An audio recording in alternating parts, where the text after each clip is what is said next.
Hello everybody, it's good to see you all here. My name is Eldur Ólafsson. I'm the CEO and founder of Alopex Gold. I have some forward-looking statements for you to sure you know them. So Alopex Gold is a recently listed Canadian company on the Toronto Stock Exchange. Our primary focus is Greenland and gold in Greenland. Our main asset is the past producer Nalunaq gold mine, which produced 350,000 ounces of 15.2 gram per ton between 2004 up until 2014. Previous operator invested more than $100 million in the mine, and the mine is fully permitted still. Currently we have a resource of 43-101 compliant resource of 263,000 ounces at 18.7 gram per ton, and very exciting near mine and regional place that I will explain a little bit later. We have, ever since 2012, we have taken up licenses from 3 different companies, which cover 535 square kilometers. These are basically 2 different regional places in South Greenland. We raised about 6.8 million Canadian dollars on the 13th of July this year, and we started our first program on the 28th of July this year as well. We were listed on at 50 cents per share.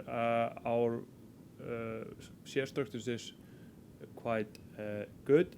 We have about 49.5 million shares outstanding, and our largest shareholders is Cyrus Capital Partners, which is a $4 billion fund based out of New York. Furthermore, our main share capital base are family offices both in Iceland, Scandinavia, Zurich, and Canada. Switzerland and Canada. Yeah, that's about it. So basically, we are situated in South Greenland.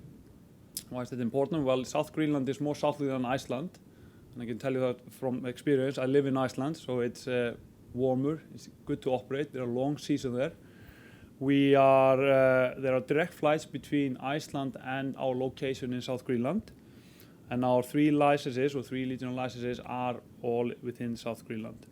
You can see there Nalunaq, which is the past producing mine that I spoke about earlier, and then you have Vagar, which is a license that we acquired from Nuna Minerals, which was the state-owned mining company in Greenland, and then we have Tartok, which we acquired from Nalunaq Resources.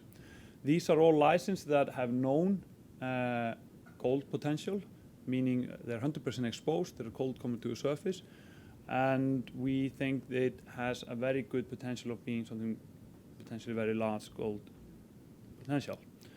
So I want to take you down to our Nalunaq gold mine and where we are operating in the Nanortalik gold belt.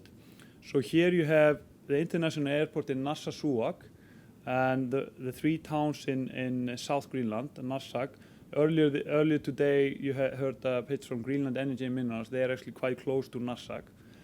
This area benefits from hydropower and hydrogrid, and has a fair good infrastructure in place.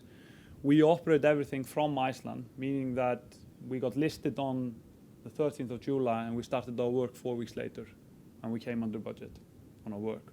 So it has proven to be a good way to operate Greenland. Greenland has a very interesting geology. It is hardly explored. We have taken up all of the most interesting assets in this gold belt. There you see Vagar North, Lake 410, Nalunaq East, and Nalunaq. And these are all licensed with exposed gold opportunities.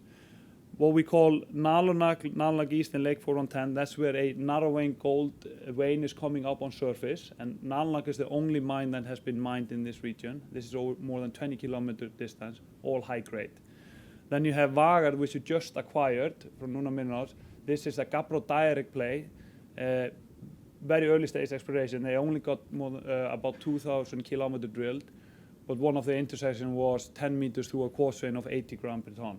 So you have these kind of a very, very high grade potential. What we're more looking at there, we have about 20 targets within that license, and these targets, what we're trying to look for is shear zone, and trying to understand if the gold is hosted with either the quartz vein or in the granite. If there's a latter, then this could be potentially very, very large.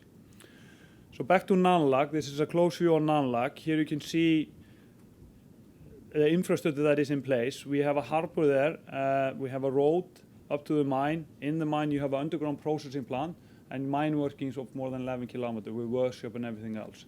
This is an investment that we don't have to put up, but we have taken over. And again, I want to remind that we are fully permitted and can benefit to fast track into production. This was operated by Crew Gold by 2004 and 2009.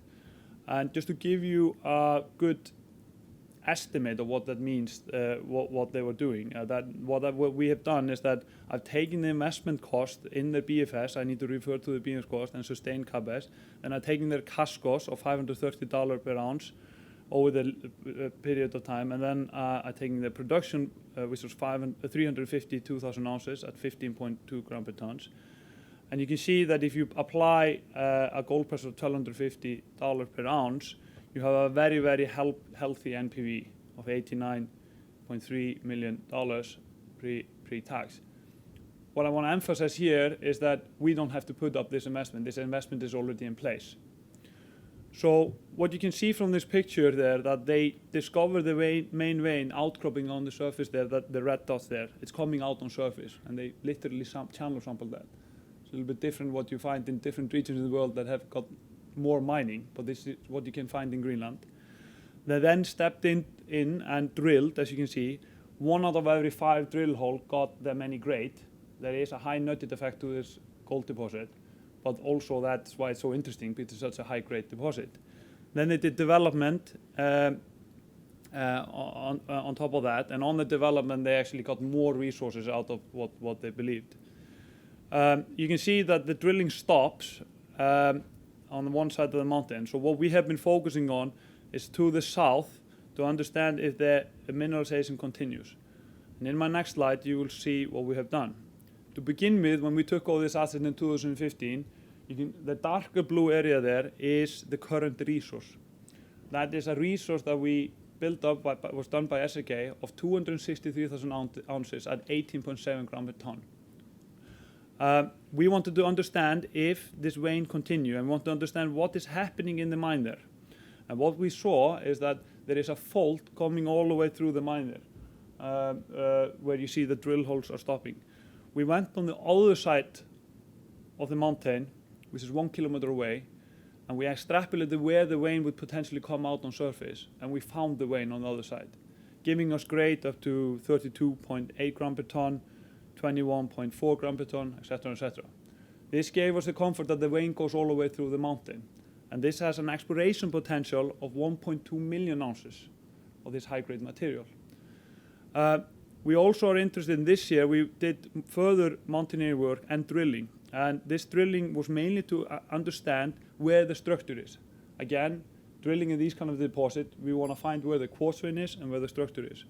And what we find is that we can correlate the structure in the outcrop and the holes to the mine. And we can also do the same thing down dip. So next year we want to focus on drill systematically in this deposit so we can build up our resources. And we want to finalize that work by doing a PEA and fast track into production in 2019, assuming our drilling result will be successful. So what you're looking at is that extremely high-grade resources. You have the fully permitted mine and all of the infrastructure in place. There's a resource expansion from the current mine working, using the same mining technologies, same processing method, etc. You have this big district scale potential that we can take advantage of, something that you cannot see in many other places in the world. We have strong cornerstone long-term investors through our IPO, and we have team and management that have worked in this region, is from that region, and we're able to benefit from that from a cost perspective. Thank you.